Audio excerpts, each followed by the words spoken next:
Audio Jungle.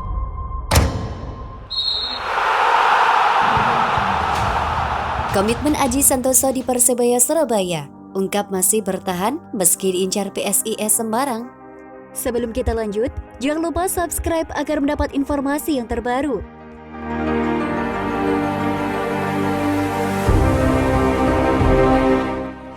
Pelatih Aji Santoso berkomitmen untuk bertahan di Persebaya Surabaya meski santer diisukan jadi incaran PSIS Semarang.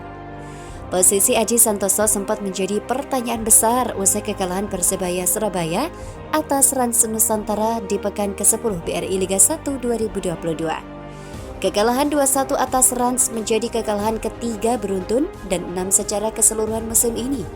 Aji Santoso bahkan sempat siap bertanggung jawab dengan rentetan hasil buruk yang ditelan oleh Bajul Ijo.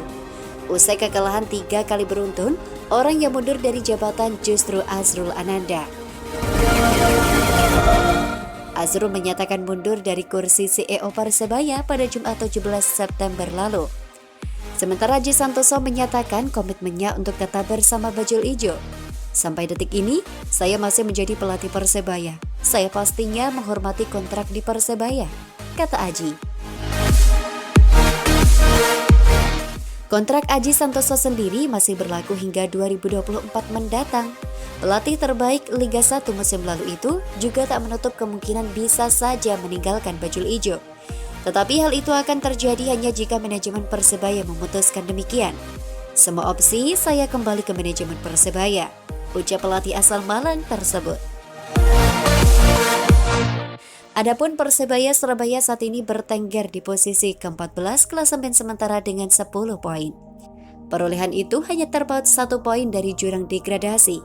Persebaya berikutnya akan dihadapkan dengan laga derby Jatim melawan Arema FC di Stadion Kanjuruhan 1 Oktober mendatang. Jeda internasional selama 2 pekan akan dimanfaatkan Aji untuk memperbaiki performa tim besutannya. Ini memang menjadi PR saya, 2 minggu ini harus kerja keras. Dan kami dalam perjalanan itu pasti ada evaluasi. Semua bisa dievaluasi, bisa pelatih, bisa pemain dan yang lain. Pastinya akan ada evaluasi, pungkasnya. Nama Aji mulai dikait-kaitkan dengan PSIS seiring kondisi kurang ideal yang sedang menghinggapi Aji Santoso di kursi kepelatihan Surabaya. Menanggapi hal ini, CEO PSIS Semarang Yoyo Sukawi menjelaskan pihaknya belum membuka komunikasi dengan Aji Santoso. Namun, Aji merupakan pelatih lokal yang cukup diperhitungkan. Memang di tengah misi pencarian kita mendatangkan pelatih baru, banyak pelatih yang dikait-kaitkan dengan PSIS. Terkait berita Coach Aji merapat ke PSIS, beliau memang pelatih lokal bagus dan punya karakter kuat. Tapi kami hormati karena beliau masih terikat kontrak dengan Persebaya, kata Yoyo Jumat 16 September 2022.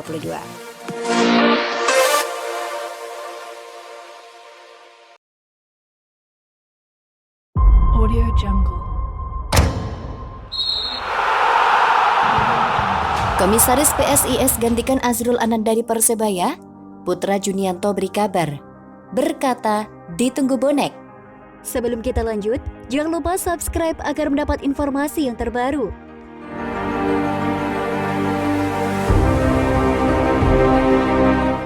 Komisaris PSIS Semarang, Junianto mengaku Laskar Mahesa Jenar adalah klub kebanggaan sejak kecil.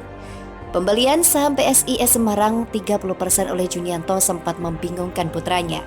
Maklum sang putra Fardan Nanda adalah kelahiran Surabaya dan lebih mengenal Persebaya daripada PSIS Semarang. Setelah membeli saham PSIS Semarang, Junianto menempatkan sang putra mahkota sebagai manajer tim. Meski kini telah menyatakan pamit dari Laskar Mahesa Jenar dan memilih untuk fokus menyelesaikan studinya di ITS Surabaya. Setelah pamit dari PSIS Semarang meski 30 saham masih di bawah Wahyu Agung Group, Junianto dikaitkan dengan Persebaya. Hal itu setelah Presiden klub Persebaya Azrul Ananda pamit dari klub asal Surabaya itu Jumat 16 September 2022. Kabar mengejutkan justru disampaikan oleh putra Junianto, Fardan Nananda. Melalui instastory pribadinya, Fardan Nananda menyebut sang ayah ditunggu oleh bonek. Ditunggu bonek, tulis Fardan merespon unggahan Ebes Anto sapaan Junianto. Apakah unggahan Ferdinand sekedar candaan atau serius? Menarik dinantikan siapa pengganti Azrul Ananda di Persebaya.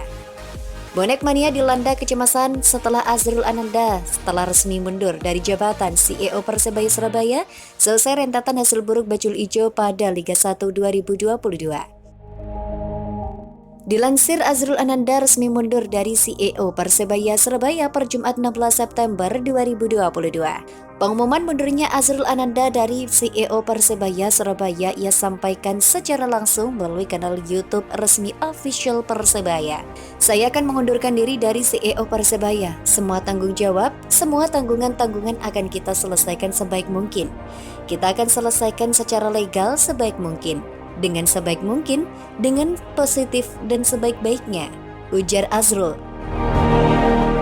Keputusan itu diambil karena Azrul menganggap sosoknya yang paling bertanggung jawab untuk disalahkan ketimbang rekan-rekannya di tubuh manajemen Persebaya Surabaya. Setelah mengetahui Azrul Ananda mundur dari CEO Persebaya Surabaya, tanggapan beberapa bonek mania justru menyayangkan hal itu. Mereka menyayangkan mengapa sosok Azrul yang harus tinggalkan Persebaya Surabaya, padahal yang mereka inginkan tak lain adalah manajer bajul ijo, Yahya Al-Kathiri.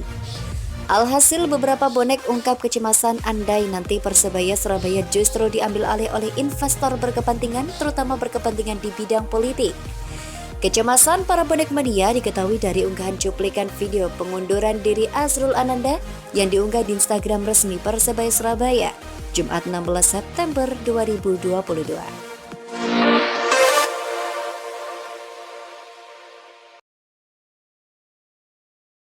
Audio Jungle. Kualifikasi Piala Asia U20, keganasan Hoki Caraka berlanjut. Sebelum kita lanjut, jangan lupa subscribe agar mendapat informasi yang terbaru.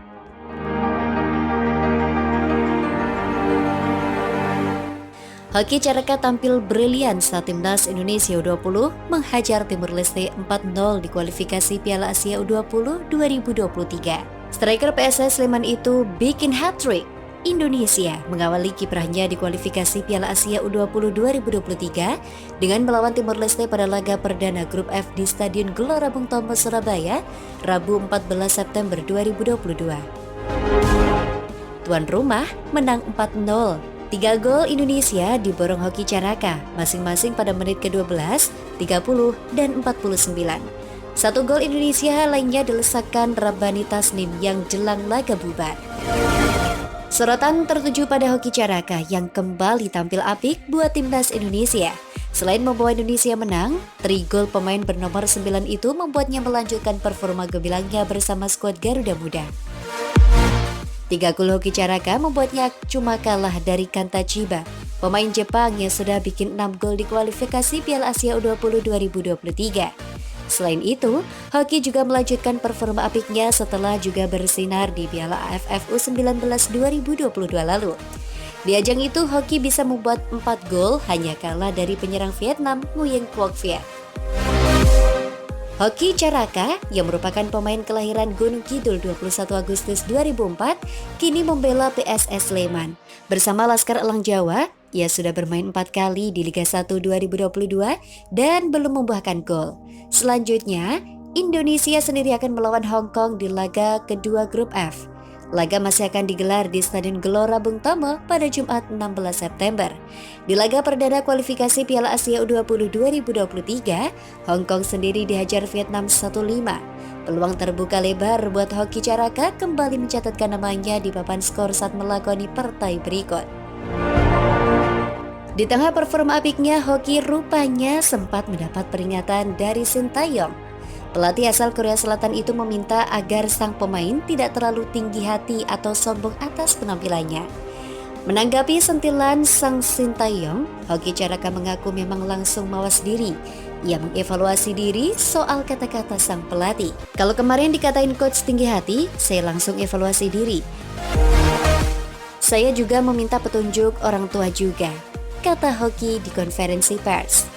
Ya, saya memperbaiki diri dan ingin memberi bukti lagi agar bisa menjadi percaya diri lagi, katanya.